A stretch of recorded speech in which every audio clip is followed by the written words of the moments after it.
Welcome students. Today we are going to discuss the three equations of motion. देखो अगर आपने इससे पहले वाले वीडियोस नहीं देखे हैं तो आपको ये समझ में नहीं आएगा, तो better you refer to part 1 and part 2 of this chapter और उसके बाद ये वीडियो देखो, लिंक आपको डिस्क्रिप्शन बॉक्स में मिल जाएगा। ठीक है, तो आज हम डिस्कस करने वाले हैं ग्राफ। भी हमने ऑलरेडी डिस्कस किया है, मीन्स वो ग्राफ क्या टाइप ऑफ मोशन, कैसा मोशन रिप्रेजेंट करता है, यूनिफॉर्म मोशन है, नॉन यूनिफॉर्म मोशन है। अब वो जो ग्राफ है, ग्राफ से हम क्या क्या चीज़ें कैलकुलेट कर सकते हैं। जैसे अब हमारा है डिस्टेंस टाइम ग्राफ, चाहे वो यूनिफॉर्म मोशन हो या नॉन यूनिफॉर्म मोशन हो। अगर आपके पास डिस्टेंस टाइम ग्राफ है तो आप इससे क्या चीज़ की कैलकुलेशंस कर सकते हो। ठीक है, मान लो लेट अस से this is a distance time graph, your distance is increasing like this. Distance को एस से रिप्रेजेंट करते हैं, टाइम को टी से रिप्रेजेंट कर रहे हैं। ठीक है, अभी लेट अस से मैंने यहाँ पे एक छोटा सा ट्राइंगल बना लिया। ये एंगल क्या है, सेम एज दिस एंगल। मैंने इस लाइन के पैरेलल लाइन एक ड्रॉ किया। अगर ये एंगल थीटा है तो this angle will also be theta. Any angle you can call it A B C, I am calling it theta. Theta हो गया। तो मुझे बताओ ये क्या होगा। ये मेरा वाई एक्सिस होता है और ये क्या होता है, ये वाली एक्स एक्सिस है, तो इसके पैरेलल लाइन ये क्या है, एक्स एक्सिस है। ठीक है, इसको क्या बोलते हैं हम, चेंज इन वाई एक्सिस। अगर आप यहाँ से एक डॉटेड लाइन ड्रॉ कर दो दोनों पॉइंट्स पे, तो इसका मतलब this is the initial value y1 और ये आपकी है फाइनल वैल्यू y2। तो इन दोनों के जो बीच में होता है y2 माइनस y1, वो क्या होता है, चेंज। किस चीज़ का चेंज है, ये चेंज ऑफ द डिस्टेंस। इसको रिप्रेजेंट करते हैं डेल्टा वाई बोलते हैं। ये जो ट्राइंगल होता है इसको डेल्टा बोलते हैं। तो this is change in distance. ऐसे ही अगर मैं एक्स एक्सिस पे इसको प्लॉट करूं सेम पॉइंट्स को, तो this is the value of x1, this is the value of x2। तो x2 माइनस x1 क्या होगा, इसको हम रिप्रेजेंट करते हैं डेल्टा x से। ठीक है, और ये क्या है, यहाँ पे टाइम है, तो this is change in time. Right, so y axis क्या रिप्रेजेंट कर रहा है, change in distance. x axis represents change in time. तो अगर मैं दोनों को डिवाइड कर दूं, that is delta y by delta x। तो ये क्या हो गया, चेंज इन, हम चेंज को डेल्टा से रिप्रेजेंट कर सकते हैं, डेल्टा s मतलब change in distance upon change in time. जब डिस्टेंस को आप टाइम से डिवाइड करते हो तो आपको क्या मिलता है, वी गेट द स्पीड। और अगर ये डिस्प्लेसमेंट हो तो we get the velocity.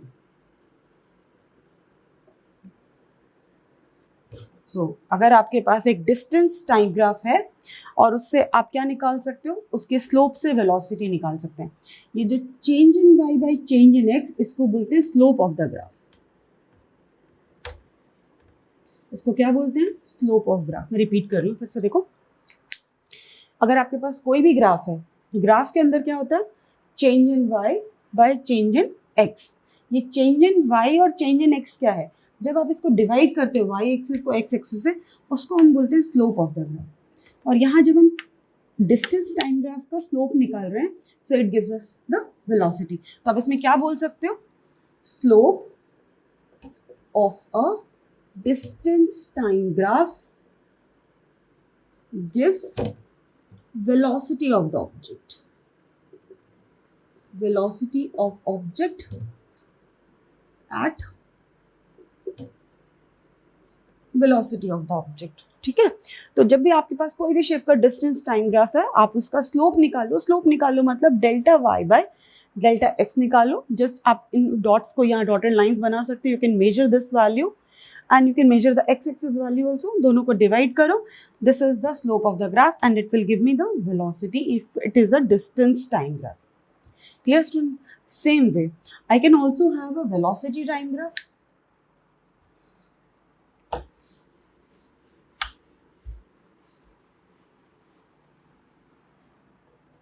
If I have velocity time graph,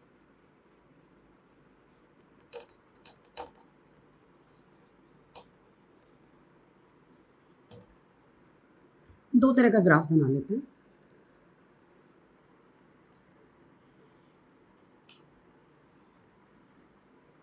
this is velocity time graph 1 and this is my another velocity time graph. See, अब यहाँ पे क्या है, जितनी वैल्यू थी u सेम u मैंने आपको क्या बताया था, u is the initial velocity, v is the final velocity. तो इनिशियली अगर मान लो वो u वेलोसिटी से चल रहा है तो थ्रू आउट टाइम इंक्रीज हो रहा है लेकिन उसकी वेलोसिटी चेंज नहीं हो रही. तो जब उसकी वेलोसिटी चेंज नहीं होती है तो हम उस मोशन को क्या बोलते हैं, we call this as uniform motion. तो this is a graph for uniform motion. और जब वेलोसिटी चेंज नहीं होती तो मैंने आपको बताया था उसमें क्या होता है, नो एक्सेलरेशन और जीरो एक्सेलरेशन. क्योंकि मतलब आपने वेलोसिटी चेंज ही नहीं किया और वेलोसिटी चेंज नहीं की मतलब आप एक्सेलरेट नहीं कर रहे हो आपके व्हीकल को, मतलब उसमें जीरो एक्सेलरेशन है, आप कोई एक्स्ट्रा फोर्स नहीं लगा रहे हो. लेकिन यहाँ देखो उसकी वेलोसिटी इनिशियल थी u, जैसे जैसे टाइम इंक्रीज होता गया उसकी वेलोसिटी इंक्रीज होती गई. और मान लो टाइम t के बाद उसकी वेलोसिटी v होगी, मतलब आपने उसकी वेलोसिटी चेंज की. तो जब वेलोसिटी चेंज होती है तब इंक्रीज कब होगी वेलोसिटी, जब आपने उसको एक्सेलरेट किया. तो ये कौन सा मोशन है, this is a non uniform motion. ये हमने ऑलरेडी लास्ट में डिस्कस किया है, थोड़ा पीछे वाले वीडियो को रेफर कर लो. नॉन यूनिफॉर्म मोशन और एक्सेलरेटेड मोशन, क्योंकि यहाँ एक्सेलरेशन है, accelerated motion, this is accelerated motion graph. ठीक है, तो अब आपके पास एक यूनिफॉर्म मोशन है जिसमें जीरो एक्सेलरेशन है, दूसरा non uniform motion with where you have a acceleration. अब इस ग्राफ से मुझे क्या मिलेगा, अगर मैं यहाँ एक रेक्टेंगल फॉर्म कर लेती हूँ और let me drop a line over here also. ये क्या है, this is a rectangle. What is the area of this rectangle, rectangle का एरिया क्या होता है, L इंटू बी. यहाँ पे आपका L कितना है, T. And what about the breadth, breadth is U. ठीक है, तो ये क्या हो गया, UT. मतलब ये क्या बना आपका, स्पीड इंटू टाइम. और स्पीड इंटू टाइम क्या होता है, वी हैव डिस्टेंस. ठीक है, तो इससे मुझे क्या पता चला, distance travelled by an object equal to area under VT graph. ये पॉइंट समझ में आ रहा है. आपके पास कोई भी वीटी ग्राफ हो सकता है, आपके पास ये भी वीटी ग्राफ हो सकता है जिसमें वेलोसिटी चेंज नहीं हो रही है, आपके पास ये वाला भी वीटी ग्राफ हो सकता है जिसमें वेलोसिटी चेंज हो सकती है, पॉजिटिव भी जा सकती है वेलोसिटी, नेगेटिव भी जा सकती है. ऐसा कोई हार्ड एंड फास्ट नहीं है कि ये हमेशा ऊपर ही जाएगी, नीचे भी जा सकती है. ठीक है, बट इसमें क्या पॉजिटिव एक्सेलरेशन और यहाँ पे आपने स्पीड कम कर दी मतलब ब्रेक लगाया तो नेगेटिव एक्सेलरेशन है.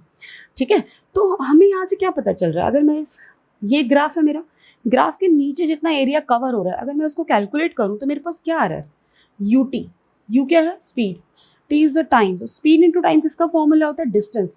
मतलब अगर आप किसी भी VT ग्राफ के अंदर उसका एरिया निकालते हो then it gives me the distance covered by the object. This is a very important point. वो कोई भी शेप हो, मान लो ये वाली शेप है तो अगर आप इसका एरिया निकाल लो, ये कौन सी शेप हो गई, दिस इज अ ट्रेपेजियम. तो अगर मैं इसका एरिया निकालूं तो भी मुझे मिल जाएगा कि ऑब्जेक्ट ने कितना डिस्टेंस ट्रैवल किया. तो न्यूमेरिकली भी आप इन वैल्यूज को निकाल सकते हो और ग्राफिकली भी अगर आपके पास ग्राफ दिया है तो भी आप distance covered bye an object निकाल सकते हो. ठीक है, अब दूसरी चीज, अगर आपके पास ये ग्राफ है, इस पॉइंट पे अब देखो इसका तो स्लोप हो नहीं सकता क्योंकि ये लाइन तो स्ट्रेट है, तो इसका स्लोप है नहीं. यहाँ स्लोप हम निकाल सकते हैं बिकॉज यहाँ y एक्सिस भी है और x एक्सिस भी है. यहाँ इस पॉइंट पे वैल्यू क्या है, u. इस पॉइंट पे वैल्यू क्या है, v. This is u. अगर मैं डॉटेड बनाऊँ यहाँ v आ रही है तो मेरा डेल्टा y कितना आ रहा है, v माइनस u. ये टाइम t है जो चेंज हुआ, तो दिस इज डेल्टा x मेरा कितना है यहाँ, डेल्टा t आप बोल सकते हो. ठीक है, अब दोनों को डिवाइड कर लो, delta y by delta x, वो क्या होगा, v minus u by t. अब बताओ मुझे ये क्या है, चेंज इन वेलोसिटी. ये क्या है, चेंज इन टाइम. तो change in velocity upon change in time, ये हमने किसकी डेफिनेशन पढ़ी थी, this is the definition of acceleration represented by a. तो इसका मतलब v minus u by t अगर आप निकालो वी आर गेटिंग a. इससे क्या पता चला, स्लोप ऑफ वीटी ग्राफ क्या देता है आपको, gives me acceleration. This is a very important point again. तो अगर आपके पास वेलोसिटी टाइम ग्राफ है तो आपको क्या क्या मिल रहा है, distance travelled by an object. अगर वीटी ग्राफ का एरिया निकालो तो डिस्टेंस कवर्ड मिलेगा। अगर आप वीटी ग्राफ का स्लोप निकालो, मतलब वाई एक्सिस बाय एक्सिस से चेंज निकालो, तो आपको एक्सेलरेशन मिलेगा। जब आपका ग्राफ नीचे से ऊपर जाता है यू विल गेट पॉजिटिव ए, लेकिन अभी जब ग्राफ ऊपर से नीचे आता है तो यहाँ ये वैल्यू ज़्यादा है, इनिशियल ज़्यादा है, फाइनल वैल्यू कम है, तो उस केस में नेगेटिव एक्सेलरेशन होता है। उसको हम दूसरा नाम और क्या बोलते हैं नेगेटिव एक्सेलरेशन को, रिटार्डेशन। और इसका यूनिट हमने क्या देखा था, मीटर पर सेकेंड स्क्वायर। ठीक है। सो अगर हमारे पास ए की वैल्यू पॉजिटिव है तो दिस इज एक्सेलरेशन, ए की वैल्यू नेगेटिव है तो उसको हम क्या वर्ड यूज करते हैं, रिटार्डेशन। मतलब आपने ऑब्जेक्ट की स्पीड कम करते जा रहे हो। क्लियर। सो अगर आपके पास डिस्टेंस टाइम ग्राफ है आप उससे वेलोसिटी निकाल सकते हो, आपके पास वेलोसिटी टाइम ग्राफ है आप उससे डिस्टेंस और एक्सेलरेशन निकाल सकते हो, right. Now next will go for the three equations of motion. अब वो थ्री इक्वेशंस ऑफ मोशन क्या है आपकी, उसके डेरिवेशन के लिए आपको ये सब नॉलेज होना चाहिए।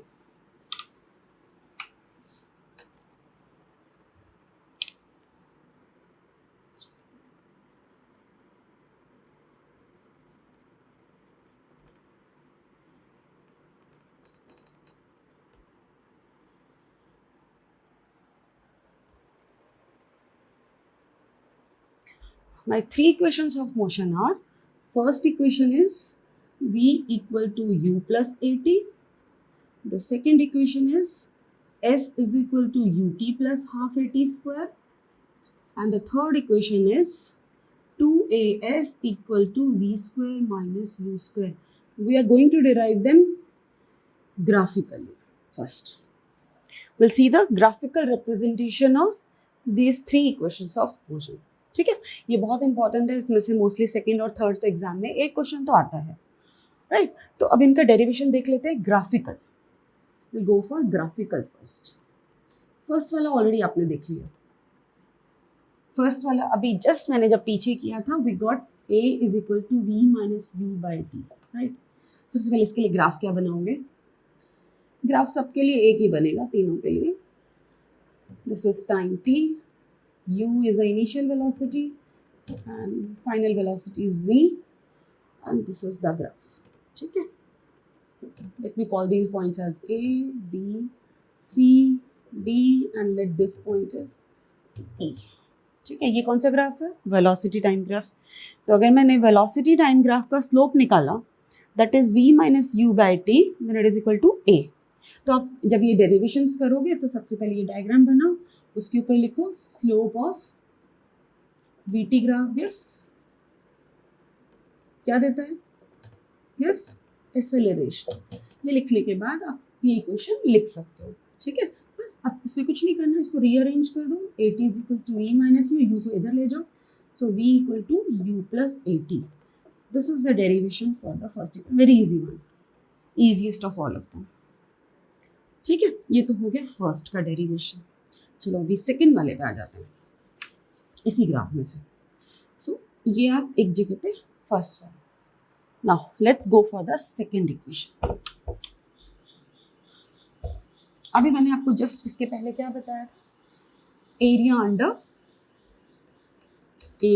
अंडर वीटी ग्राफ क्या मिलता है, graph gives distance covered, right.